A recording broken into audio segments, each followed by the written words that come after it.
E eu tenho uma pergunta que pra mim eu queria muito fazer, porque quando você ia ser preso, você podia ir pra outro país.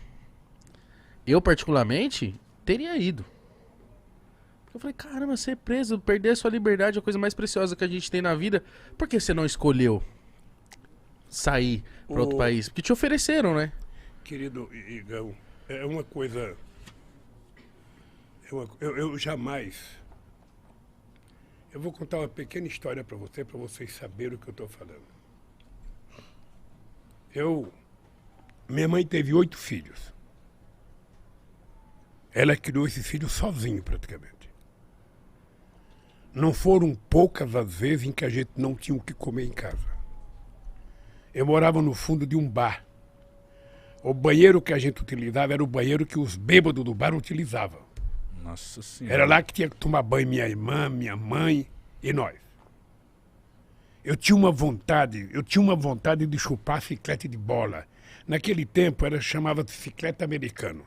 Vocês não vivem, o pai de vocês ou o avô de vocês, Quer dizer, não? sabe, aquele que fazia bola. Você não imagina a loucura que eu tinha de fazer uma bola. E nunca tive dinheiro para comprar o chiclete.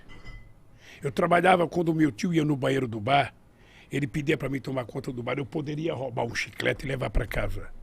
E eu não roubava, porque eu tinha medo de envergonhar minha mãe. Eu tinha um companheiro chamado Boquita.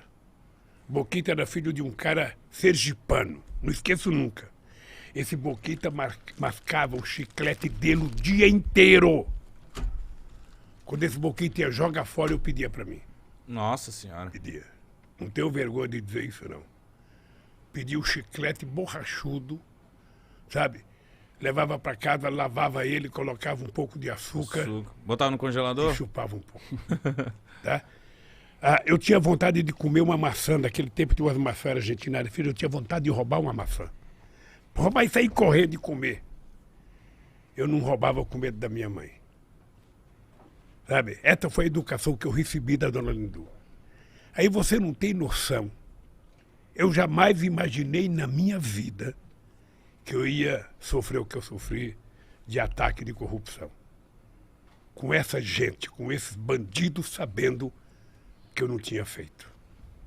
Então, eu poderia ter saído do Brasil. Eu poderia ter ido para outro país, eu poderia ter ido para uma embaixada, mas eu tomei a decisão de que eu tinha que ir para Curitiba, eu tinha que ir para a Polícia Federal. Eu precisava provar que o Moro era mentiroso. Eu precisava provar que a Força-Tarefa de Curitiba era uma quadrilha.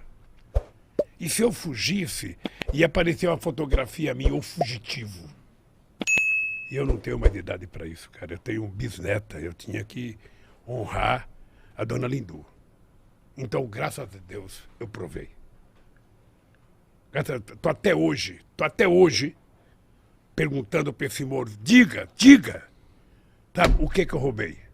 A sentença que ele deu para mim, sabe qual foi o crime que eu cometi? Qual? O crime é o fato indeterminado. Eu fui condenado por um fato indeterminado. Que esse sem vergonha não teve coragem de dizer. Ele poderia ter dito. Sabe? Então, é muito duro. É muito duro você estar na sua casa, junto com a sua família, e você vai à televisão ficar 20 minutos falando que você é ladrão. Falando que você roubou. Sem mostrar absolutamente nada. Sabe? Então, isso foi muito duro. Eu jamais imaginei passar isso na vida, jamais. Essa é uma marca profunda que eu vou levar na minha vida, sabe? E eu ainda vou pensar bem, mas em algum momento eu vou processar, porque nem que for um tataraneto meu, quinquaraneto, sextataraneto meu, um dia vai ganhar um processo contra essa sacanagem que fizeram comigo. Você ficou quanto tempo nesse processo? Eu fiquei preso 580 dias.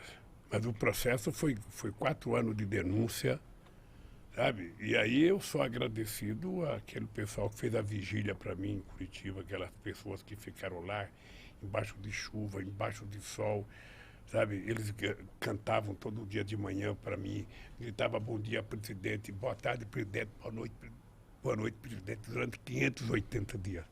Então é uma coisa que marcou a minha vida. Eu saí da cadeia um outro homem, tive a graça de Deus de sair, sabe, para casar com a Janja, sabe? Ela morava em Curitiba, ela mandava uma comidinha para mim toda noite, sabe? Ela te conquistou pela comida. É, É destino, né? Conquistou mano? pela barriga. não, ela não deixava eu mandar minha roupa para lavar fora, ela queria ela levar para casa para lavar. Aí quando eu saí, eu falei, não tem outro jeito, eu vou casar com a bichinha. Mas o que passava na sua cabeça lá dentro? O que você aprendeu? O que você... Você falou que você virou outro... Olha, O que passava ali dentro? Mitico, é engraçado porque o sofrimento, às vezes, ele te ensina a ficar maior, mais generoso. Eu não podia ficar com ódio dentro da cadeia, porque senão eu tinha que ficar dando cabeçada na parede.